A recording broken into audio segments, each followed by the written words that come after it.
Hello and welcome to the Dee Code. We're talking about Enochian magic, rituals, and books.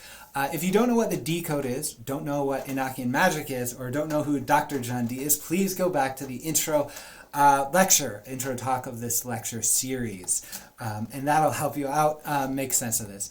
So what is Enochian magic? It is a system of ceremonial magic derived from the works of Dr. John Dee and Edward Kelly. They performed scrying prior to receiving the Enochian system, and therefore we must distinguish between the historic actions of John Dee and the traditional practices associated with Enochian magic. So oftentimes we hear Enochian magic, oh, they received it from the angels. We sort of have this idea that John Dee was performing Enochian magic to contact the Enochian angels to give them the Enochian system. That wasn't the case. John Dee prayed. Edward Kelly had psychic gifts beforehand, and they worked together with the angels to have this system unfold. The purpose of the historic actions and Enochian magic is angelic communication, which is some of where there's some confusion or overlap. There are several different periods or themes of Enochian magic, and I want to walk through those different themes so you have a sense of it, so you know, hey, actually there's like 3 different ways to do things. There's 3 different means or whatever to engage with the angels. So in about 1582, 1583, the system of Heptarchial Magic was received by Dee and Kelly. They received a table of the table of letters, basically, that had the names of the 49 good angels.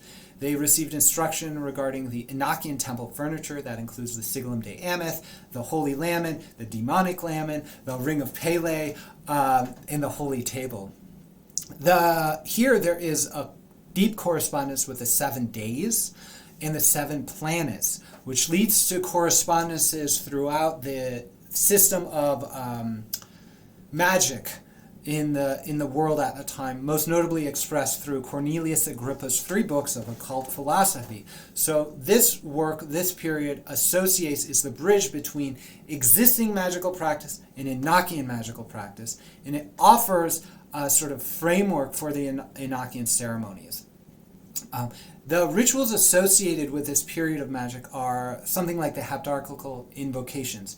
It's a prayer that you use to invoke the Heptarchical powers, aka the kings, the princes, or the ministers associated with the days that are associated with the 7 planetary powers. So if you want to do something Saturnian, you might do an invocation on Saturn to the king of that day to gain knowledge according to the specific domain. So there's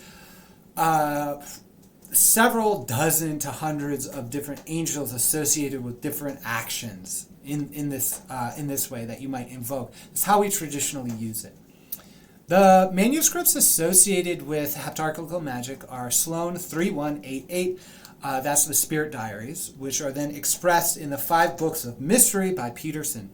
I turn to Sloan 3191, which is Dee's compilation of that work, which is then expressed through De Heptarchia Mystica by Turner.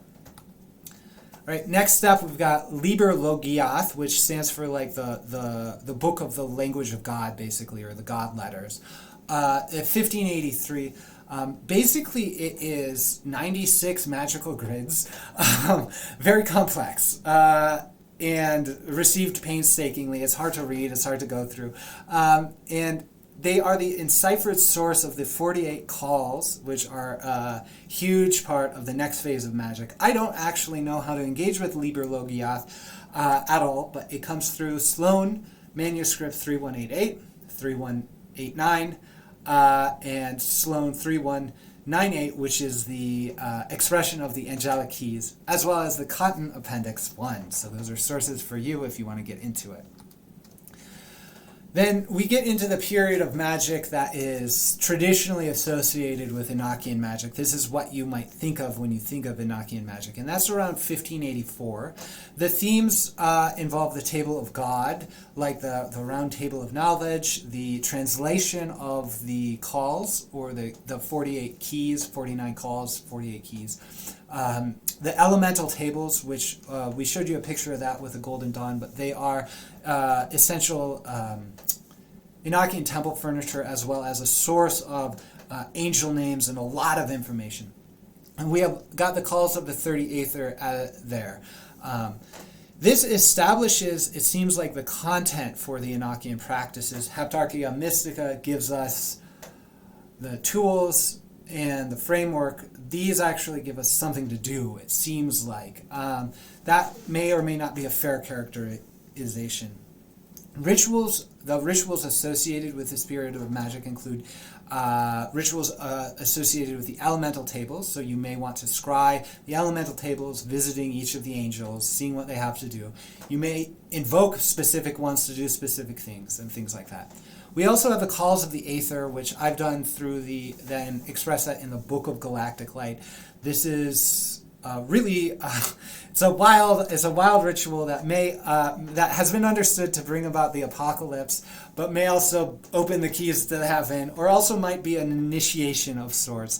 I actually think it is all of them. It is an apocalypse for the person that is about to be initiated into communication with these angels, because it feels like dying, in part. And so the manuscripts associated here are Sloan 3188, expressed through the 5 Books of Mystery by Peterson.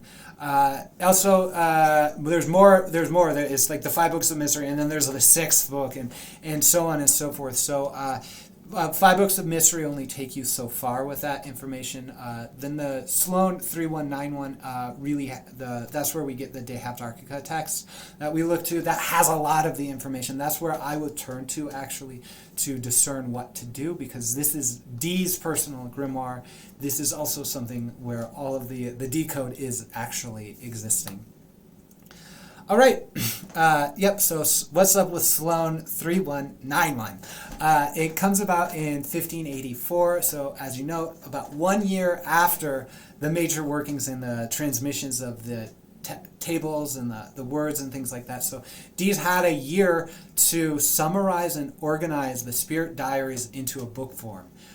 It is Dee's take on the spirit actions, and therefore I say it is likely encoded like any other D text. You looked at any other D text, there's encoding there that may or may not be cryptographic ciphering. It may be multimodal illusions, geometry, whatever, but we know how to decode D texts because we have the Monas Hieroglyphica, we've got his communications, there's a lot there, so we can use those methods on this text, because this isn't angelic text necessarily, this is D text, and therefore I say it's the D Code.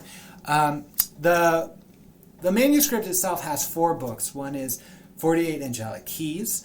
It has the Book of Earthly Science, Aid and Victory. Then on the Mystic Heptarchy, which is the one I keep focusing on, and then the Invocations of the Good Angels. All right, so the invitations for action for this talk include listening to Enochian chanting.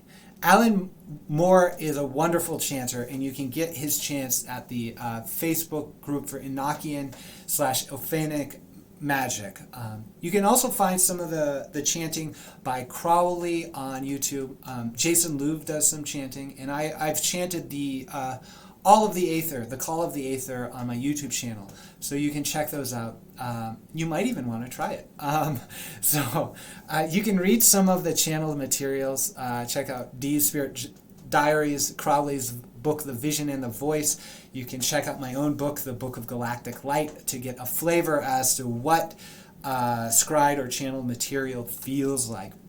Then explore trance yourself, if you like, by going through something like automatic writing, active imagination, dream work, or hypnosis. But in this case, I would say do something that you can write about, because you'll engage your own spirit diary. How beautiful is that? Finally, you can join the e-course, if you've not already, at dcode.org for guided meditations, deep dives into the topic, practice videos, and a Q&A. So this is the point I lead to some promotions of my own work. If you are in the e-course or lecture series, you can continue on to the next one. Dcode.org has information regarding the Dee Code and John Dee, as well as the e-course. So please do sign up for more information or get more information there. CosmicDreamSanctuary.org offers dreamwork and hypnosis practice based on Western esoteric traditions and mindfulness traditions. So if you want to do hypnosis dream work for angel contact, maybe that's the place to go for you. D-SETI.org is the place I offer dreamwork sessions and training regarding extraordinary and anomalous experiences like ET contact. This is from a Western liberal arts and integral science perspective. It is research-based, meaning I do read the scientific literature regarding hypnosis, regarding this, and so the work I do is based in that.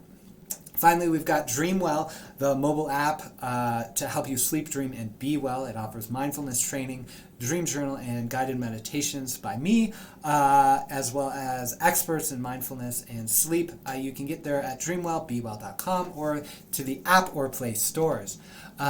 So thank you for going on this journey. Please do like and subscribe if you're watching on YouTube. But thank you for going on this journey. Thank you for really opening up to this material, to Enochian Magic. I would invite you to explore how different ways of engaging with angelic presences or non-human intelligences in your life has unfolded. So we see with the 3 phases of Enochian Magic, right, there's a development.